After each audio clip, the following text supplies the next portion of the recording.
The events in this program are inspired by a true story. Names, dates, and events have been changed. Viewer discretion is advised. On this episode of Bizarre Murders, Martha has been married to Ron for over a decade. Look what I got! They've had their share of rocky patches. All you talk about is money and your shut up! But also happy times together.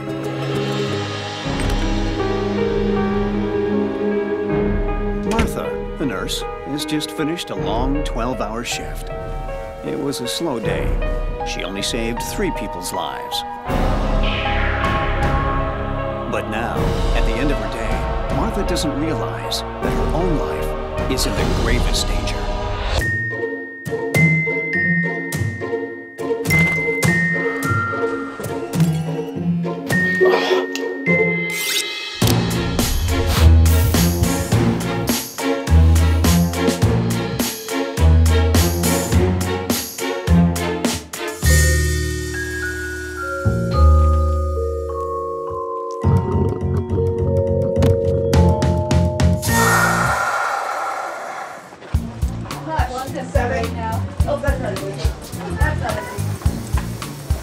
For close to 10 years, Martha has been a well-liked and respected nurse at St. Michael's Hospital. The one thing that's missing in her life is love. Someone to complete her. The yin to her yang. Martha, then 33, takes out a personal ad in the hopes of finding Mr. Right. Fun, loving, looking for a man to share my life with. Been around the block a few times. But I have plenty more miles ahead. Yeah, me too, Martha. Ron, a war veteran who works as a building super, answers. Come. Hi, is this Martha? It is? I saw your ad in the, Lustful Love Letters. I'm sorry, it's the first time I've ever done anything. It's my first time too. What's your name? This is Ron. I didn't know what to say or what to do. Ron is divorced with 1 child, here but I am. Martha is smitten, describing the match as an oldie but a goodie. I spent 25 years in the FBI, and I learned that finding love through a personal ad can be pretty risky. I remember one case where the person who answered the ad was actually, a serial killer wanted for 6 murders, and he ate his victims. Like the worst kind of dinner date, really. Luckily, the local authorities got to him before he made it 7.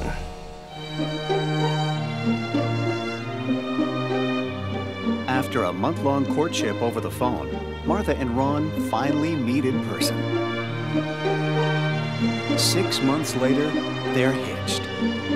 Their marriage is a match made in heaven. Ron is the love of Martha's life. The happy couple spend all their days together, and nights.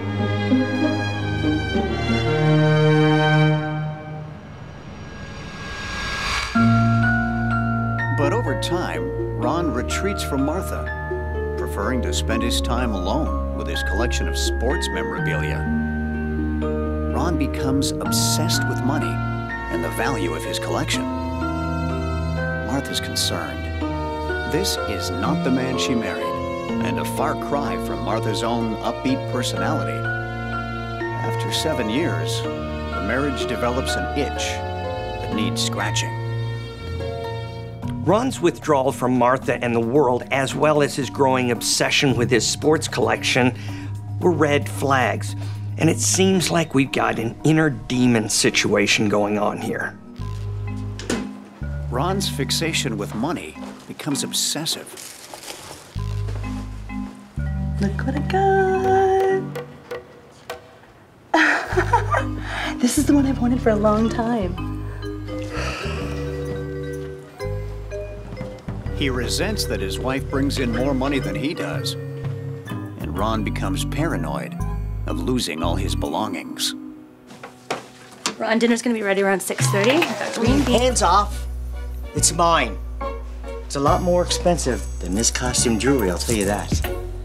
It's a ball, Ron. This is the most expensive ball you'll ever have in your hands. It's a ball. You just don't get it. I don't know. I don't know what to do. He spends all of his time in the basement, down there with his sports stuff. He's always angry. Well, when he's angry, what do you mean? Like, is he verbally abusive or? Yeah. Martha confides to her anything, close does he? friend Barbara that Ron is chronically angry, But always he's blaming very everyone but angry. himself for his problems. But I do get scared. She thinks it could have something to won't talk do to with me. his time in the military. I don't know what to do. It's not uncommon for war veterans, and I've known some, to suffer from depression and anxiety. These days, we have a name for it, PTSD, and it's an ugly thing.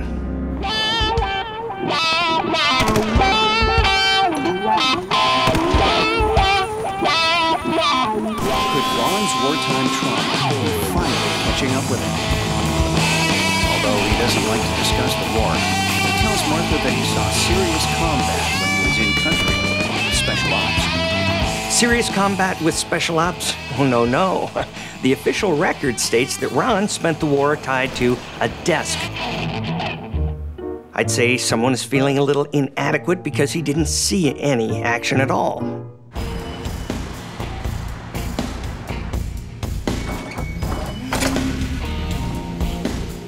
Things start to look up for Ron when he lands his dream job as manager of Adult Zone, a chain of porno stores in Spokane.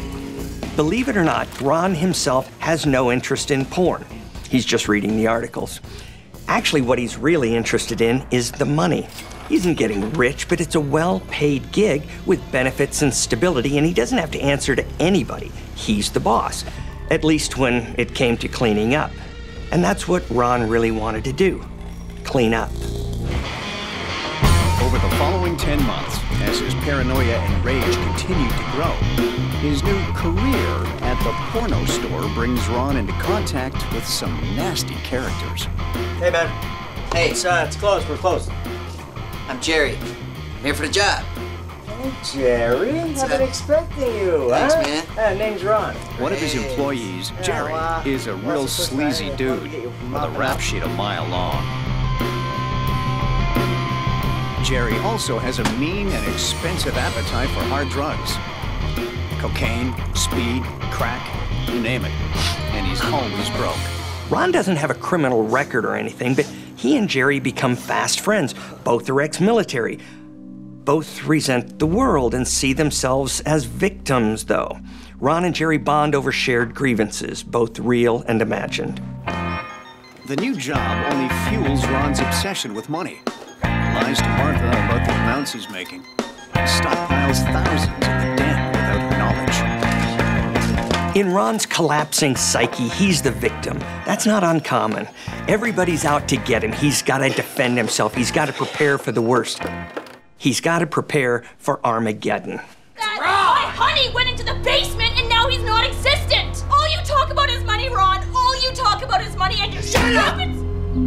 Shut up. Martha's a compassionate person and can take a lot.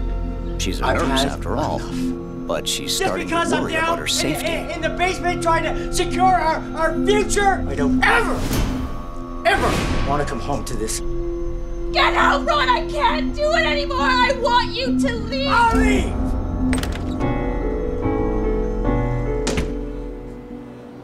So at 59 years old, Mr. Pornshop is forced to move back home with his father.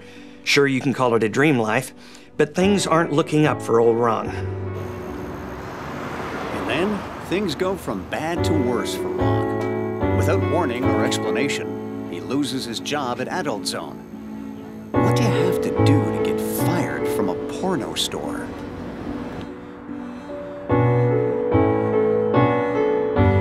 Can you come over?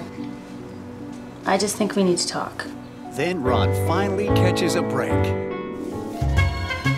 Like an eager puppy begging for a scrap of food, Ron is hopeful that Martha has seen the error of her ways, realized she can't live without him, and wants to patch things back up.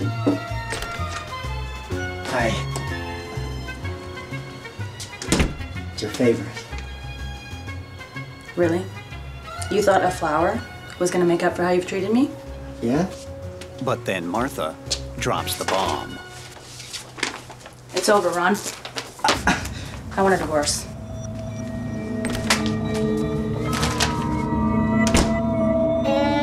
A divorce means that Ron will lose half of the house, his share of Martha's pension and benefits, and all the cash he's stashed away in the den. Ron's not the kind of guy to go down without a fight. He isn't about to sit back and lose half of the house, all of Martha's money that, as far as he's concerned, is owed to him. No way, not a chance. He wants revenge. Lucky for Ron, he knows just the kind of guy who can help him solve his problem. Now, I want her out of the picture. Permanently. Jerry's desperate for cash to fuel his out-of-control drug addiction and clear his debts. It doesn't take him long to decide. I'll give you half now, and half later when the job's done. Deal. Deal. And don't use the knife. No knife. We gotta be creative about this, Jerry. Acting like they actually know what they're doing, Ron and Jerry weigh the pros and cons of which weapon to use. How about the drill? And what, stage a home repair accident? All right, no drill. No drill. Strangle. Yeah, that's the ticket. Jerry, that's the time my mom gave me. How about a gun? Guns are loud, the neighbors are gonna hear, and the hammer. Huh? A handgun is the better weapon to use for a guaranteed kill, because a hammer can be a messy affair, and messy equals evidence. But a handgun makes an incredibly loud sound unless you have a silencer, and these idiots don't. And 2/3 of all murders in the US are done with a gun. One thing's for sure, though, if you're debating this topic, you're either the police or a cold-blooded maniac. All the way back, all the way, and... After much deliberation, Exactly. Jerry decides to use a hammer. Hard as you can. A silent blow or two to Martha's head should do the trick.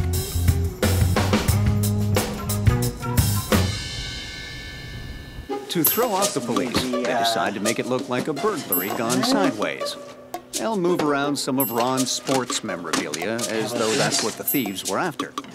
Pure genius. Flip it.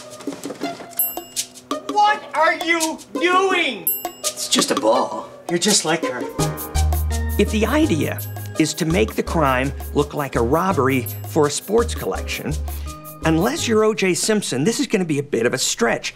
As soon as you open the door, with the key, triggers the alarm. You have 30 seconds to put the code in.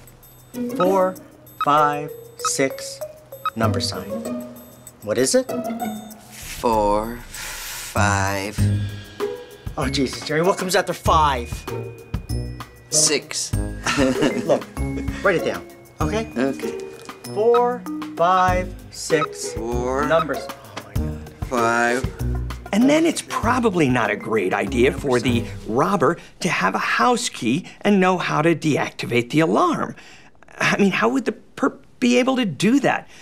There doesn't seem to be any logic here at all. Maybe that's just my 25 years in the FBI talking. I don't know.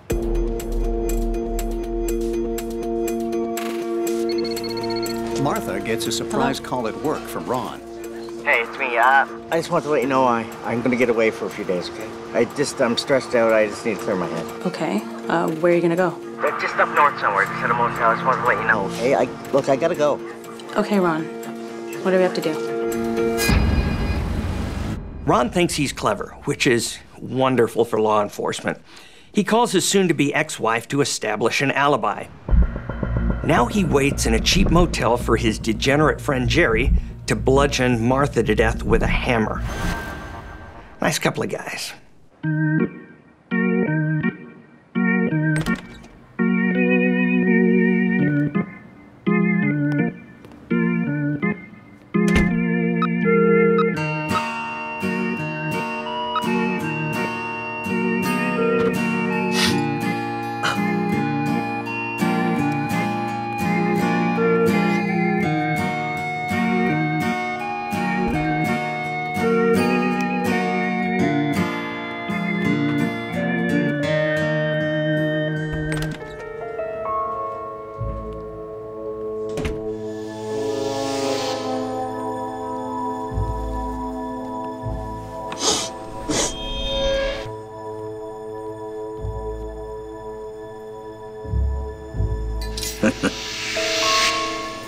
12-hour shift, a hammer to the head should be a death blow.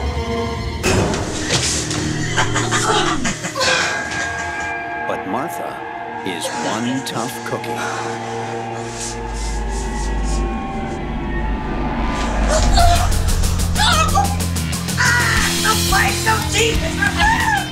Did we mention that as a nurse, Martha has self-defense training?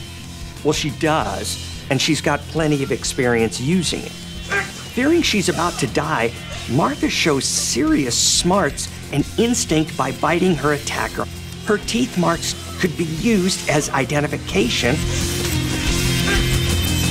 Martha isn't about to let her attacker get the best of her. She'll fight to the bitter end if that's what it takes. Who are you? Who are you? I'm your killer! We'll get you! The epic fight lasts almost 30 minutes. It's a brutal battle to the death.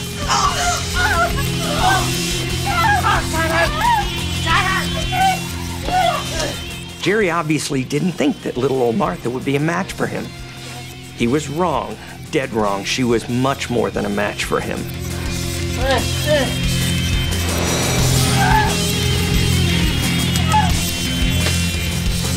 Martha has turned the tables on the attacker.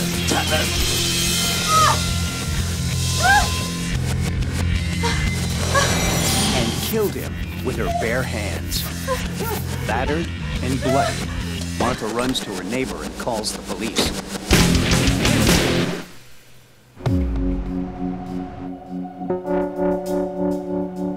The stress for a paranoiac like Ron is immense. I mean, what could be taking Jerry so long? He should have called hours ago. Ron is most definitely losing his mind at this point, at least what mind he has left. Detective Maxwell is the investigator assigned to the case. Thanks to Jerry's total lack of intelligence, investigators easily identify him at the scene. That's so Jerry. After 25 years in the FBI, let me give you a pro tip. Don't bring your wallet to the scene of the crime. Investigators then discover a note in Martha's house left by Ron. The note is obviously meant to bolster his alibi, but the investigators were made simply more suspicious. In a case like this, where there's an estranged spouse, they're an automatic suspect. In fact, statistically, almost half of all women who are murdered in America are killed by people they know, usually a current or former boyfriend or spouse. At approximately 1 p.m., the day after the attack, Martha's friend Barbara gets a call from Ron. Hello? Hi, Barbara. It's Ron. I just saw Martha's house on the news. Is everything okay? You haven't heard? She's attacked. Oh my gosh. Is she all right? She's roughed up, but she's okay. Yeah, she's gonna pull through. Did they know who attacked her? What happened to him? He's dead. Oh my God. Once Ron gets over the shock and awe that Martha survived the attack, he's desperate to track her down. He calls the hospital, but the investigators tell Martha and the staff to conceal her whereabouts and give Ron nothing. Jerry, you idiot! Jerry!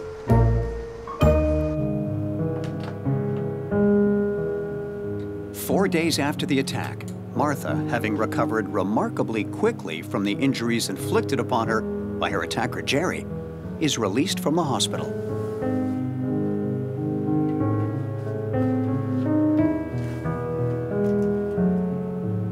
So we're not making this up. It turns out that in Jerry's backpack was an envelope with a couple of bucks. And oh yeah, he also left a daybook entry with "Call Ron" on it.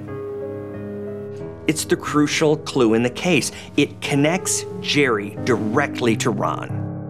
You remember what I said about bringing personal belongings to the crime scene? Honestly, I don't think Jerry could have been any more stupid if he'd tried.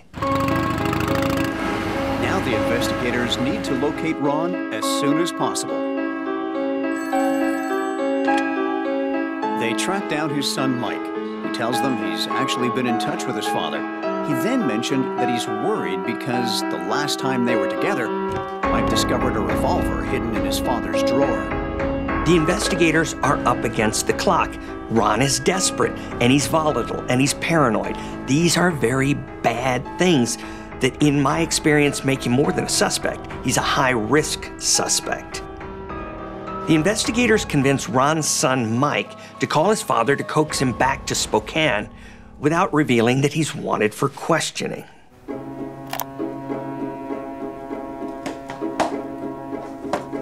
Once Ron returns to town, the police take him into custody and question him about his alibi. What I meant to say is Thursday evening. It was Wednesday. I was there for lunch. Jerry and I. Okay, here's Criminal 101. If you're going to create an alibi, you gotta stick with the one version of what happened. Ron just can't keep his story straight, and it becomes obvious that he's making it up as he's going along. He's lying through his teeth. Ron repeatedly gets his timeline mixed up, confusing Tuesday for Wednesday, Wednesday for Friday. The discrepancies in his story pose enough grounds for the investigators to arrest him. Ron is charged with attempted murder and conspiracy. Hoping for a lighter sentence, he pleads guilty and avoids a trial. The court gives him 15 years. Martha's actions are considered justifiable as self-defense, duh, and she isn't charged with killing Jerry. With Ron behind bars, Martha officially divorces him. She now goes by Martha Smith. The moral of this story is, don't mess with nurses. They're good people who want to help you. But if you want to kill them, you better be tougher than you think they are, because they'll kick your sorry ass. Oh, and one other thing. If you plan on being a low-life criminal, don't bring your ID to the crime scene, okay? Ever. Not once. Never a good idea.